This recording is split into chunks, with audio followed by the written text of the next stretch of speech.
Assalamu alaikum and peace be unto all of you. Here today I just wanted to share with you briefly my story as to how and why I converted to Islam. So I'll just get started. So growing up I actually was raised in a very devout Catholic household. Without fail, my parents used to bring us to church every single Sunday. We used to practice all of the holidays and celebrate all the holidays in the religious sense. My parents would fast on Fridays. I actually went to Catholic school my entire life, so definitely very well versed in the Catholic faith. But the one thing I will say is, even just growing up, I did know a lot about the faith, but I was never really brought to think about why I was particularly doing things, or you wouldn't really think very deeply into theology particularly. And it was after the fact, when I finished high school and I started going to post-secondary education, like college, university, that was when I finally actually started thinking a little bit about my faith. Maybe it was the rebellious sense in all of us when we finally become somewhat independent and we want to be our own person, but definitely it was a little bit more than that.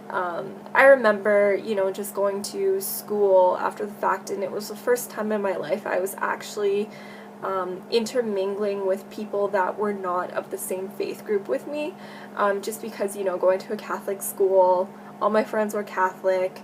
I was a good girl. I never really went out a ton, so I can't say that I really had a lot of friends outside of my faith group.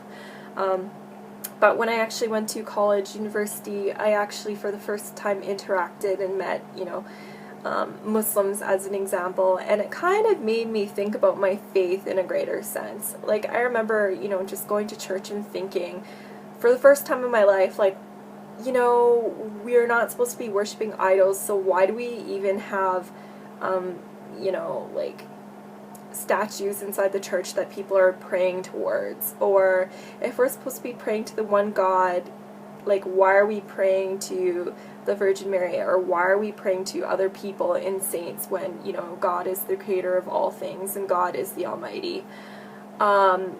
In that sense, like, it just kind of raised a lot of questions, or I started thinking simply about Trinitarian issues, and the fact that if Jesus was praying, who was he praying to if he is God?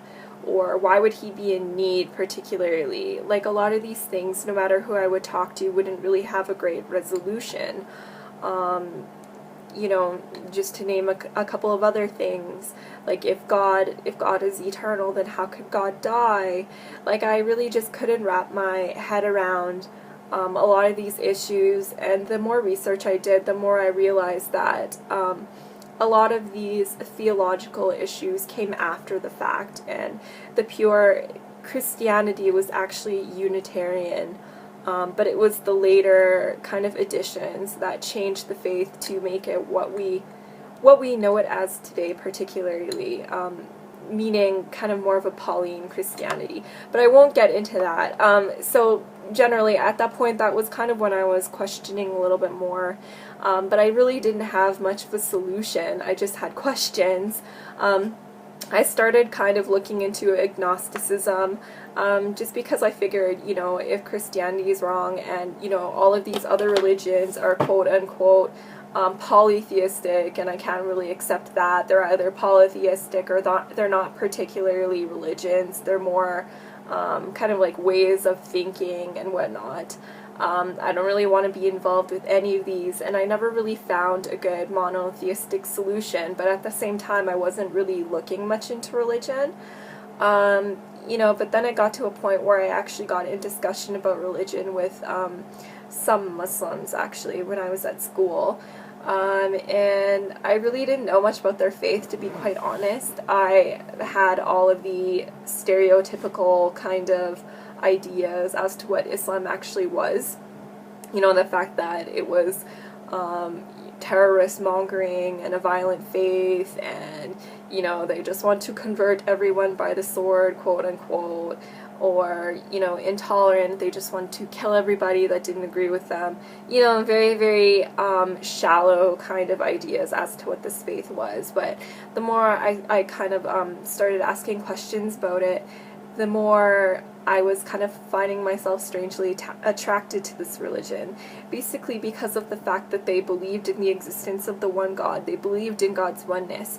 They believed in God's eternity, everlastingness, you know, but without all of the mental confusion. It was just, you know, basically belief was broken down into the fundamentals, and it was something that everyone would be able to digest without actually having to do any mental gymnastics. So long story short, I started looking a little bit further into Islam, not really wanting to particularly accept it as my religion, but still attracted to it nonetheless. I started taking a religious studies course where I actually was able to look at Islam from an unbiased, kind of scholarly perspective, and again, I found myself kind of being attracted to it because of its, you know, rationality. And the fact that Islam could meet kind of belief in science halfway. It was rational, sorry, but it had proof at the same time. It wasn't just asking you to believe without any questioning or proof whatsoever. So again, looking into the Quran, I found the exact same thing. You know, Allah would command His servants to question or think about things or ponder about things, and that was something that I definitely wasn't used to previously with the Bible, and something that was very attractive for me. Actually pondering and meditating about my religion, you know, it kind of gave me some kind of peace in my heart that I was really, again, becoming very attracted to, but again, I wouldn't accept Islam as my religion until I was entirely sure about it. You know, so again, reading more into the Quran, I was finally also able to put Judaism and Christianity into perspective, particularly looking into the role of prophets. Jesus is seen in Islam as a prophet and not being divine. And again, if you look at the Bible from a Quranic perspective, you'll see again all of these proofs in the Bible. The fact that Jesus, peace be upon him, attests to the oneness of God, and never anywhere in the Bible does he ever claim divinity, simply. You know, so reading into the Quran, it was slowly kind of answering questions for me. You know, when I would bring up all of these horrible arguments that I would see online and whatnot, to people of faith that were actually well versed in their religion, you know, I would always find some kind of resolution. Whenever I had a question about Islam, I always thought that it would kind of be a breaking point, and this would be the reason why I can't particularly believe in this faith, but it always ended up being to the contrary. And you know, along my journey, I was probably looking into Islam for maybe about, I would say, 2 years or so, and it was continuously the same thing, where it was working for my benefit and not on the contrary. And basically, whenever I would see all of these negative comments online or get all these negative comments from people, or even myself argue with people, it would just bring me to gather more knowledge about the religion, and actually got me to a point where I was very comfortable accepting Islam for what it was, but I still didn't make that final step of affirming my faith. And then I found it was actually just one very last driving point that brought me to accepting Islam. When I was actually very close to accepting Islam, I was doing an internship in Edmonton, where I was in school at the time, and this was coming to an end, and I was on my way back to Calgary, where I would actually be living with my older sister for the first time in many years, because she had actually been in Edmonton for university and I was in Calgary. It was just a big jumble. But anyways, so that was the very first time I would be living with her in years. And I just remember one morning, I remember this very vividly, and it was actually the middle of Ramadan.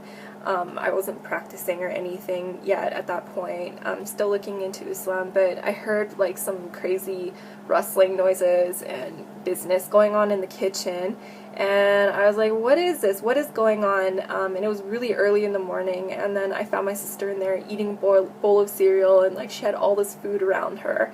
And I kind of questioned her as to what she was doing, and I realized at that point that she was trying to attempt to fast. So everything kind of came together at once, and I realized that at the same time when I was looking into Islam, my sister was also, even though we were separately living in completely different cities and didn't talk about religion whatsoever, we were actually going through the exact same thing. So that kind of brought me to a point where I was feeling a little bit more comfortable in my decision, to potentially accept Islam. And my sister and I, we ended up actually going to a lot of religious lectures and lessons together, and kind of furthering our knowledge together and searching together. And we got to a point a few months later where we actually ended up attesting and affirming our faith in Islam together and saying our Shahada, Alhamdulillah.